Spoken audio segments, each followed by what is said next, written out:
Happy Wednesday. Happy Wednesday. How y'all do? How y'all feel? I'm Wiley, your favorite information scientist in training.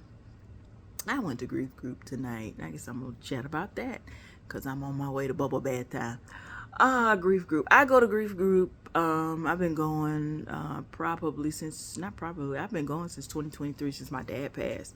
And I don't even remember how I found that group. I remember my mom encouraging me to go to grief group because one of her cousins, her husband had passed, and she talked about how grief group was very helpful, for not only my mother's cousin but their daughter. And they had two daughters. So she was like, find a group that is helpful to you. We're not even gonna go on the fact that I don't view myself as a daughter, but we don't have time to focus on that. My pronouns are he, him, and his. I view myself as a son. So anyway, going to grief group. So I found one, and I've been going, like I said, since 2023. I found that one that I've gone is facilitated by a person of color. I would say he is a licensed clinical social worker, therapist by day. That's what he does.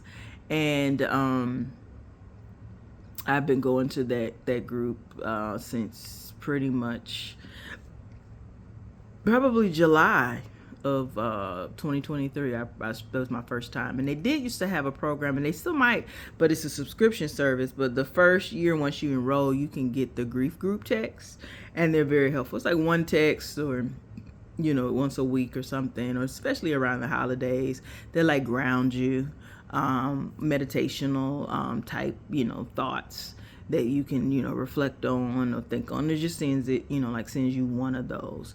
And they have different grief groups that for every type of loss.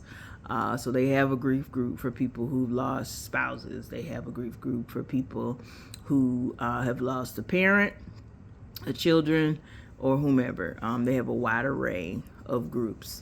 And I've been going, and grief group is, I don't tell their stories because it's not my place to tell their stories. I just focus on talking about my grief and how I feel today and what's going on with me. And that's generally the flow. You go around in a circle and they meet on Zoom. If you ask me, how my grief is going, I would say that mostly I've had really good days.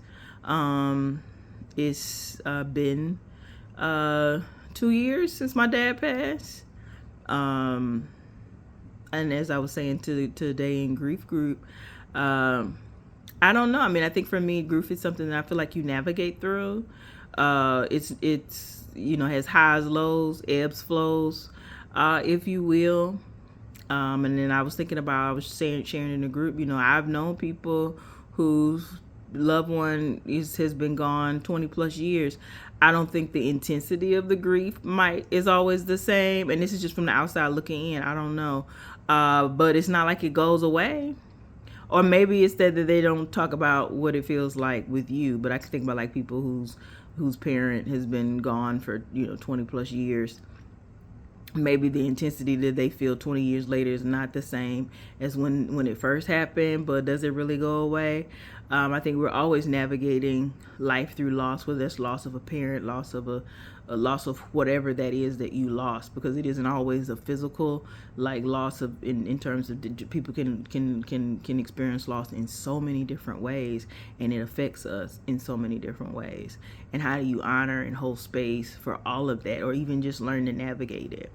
I think for me, I think a lot about my father, especially as I'm working on my dissertation, because he was my research person, the person that I would talk to about research ideas, somebody that had already finished a PhD and worked full time. So somebody that knew aspects that I didn't, and to not have that person and you can't, I can't call heaven and say, put my daddy on the phone. Though I wanna, if that was possible to be like, put my daddy on the phone.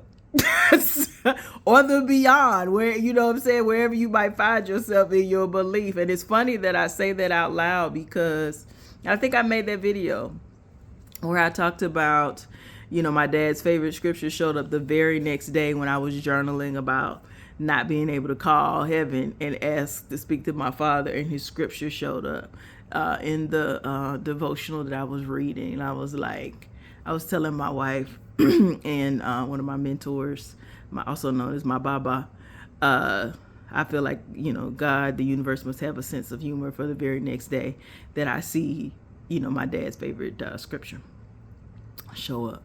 And I've thought about that scripture ever since. But anyway, grief group, I went to it. I always feel like it's an honor, it's a privilege. And I'm grateful for the opportunity to go to grief group to talk and to navigate life. You don't have to explain a lot because people understand what you're talking about, even if their frame or their relationship with their loved one was different than yours. You do share some levels of commonality, and they're the nicest and most patient people. Yet I also wish that nobody had to join this group. But that's life. And I talked about that, about how, the reality is my mom and the elders that are in my family are 70 plus. And let's be real, nobody gets out of life alive. So it's going to visit them, going to see them. I'm always thinking about that. It always feels odd going to my childhood home because the cars are in the yard and my father is gone.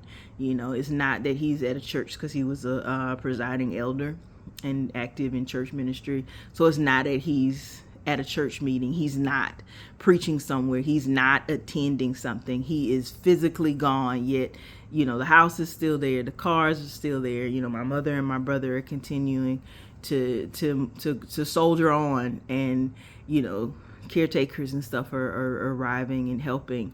And my mother is working on her PT, and she has her own groups that she pops in and participates heavily in, and it's good to see. And I want that for her, because I want her to have, be able to be clothed in her right mind and bodily autonomy and make decisions for herself. And my brother, because she also, that's what she's done for the majority of her life, in addition to being a teacher, in addition to working in church ministry in her own way. So continuing to do that, as she ages, gives her community and gives her people to interact with. So I'm always grateful for that. Yet at the same time, I'm thinking in the skills of life, I wish there was some other lessons instead of grief. I wish no one experienced it, but that isn't realistic. So that's my update. I went to grief group. I found it helpful. I found it useful. And that's all I got. I thank you for tuning in. I thank you for watching me talk about, my experience. Peace. Take care of yourself.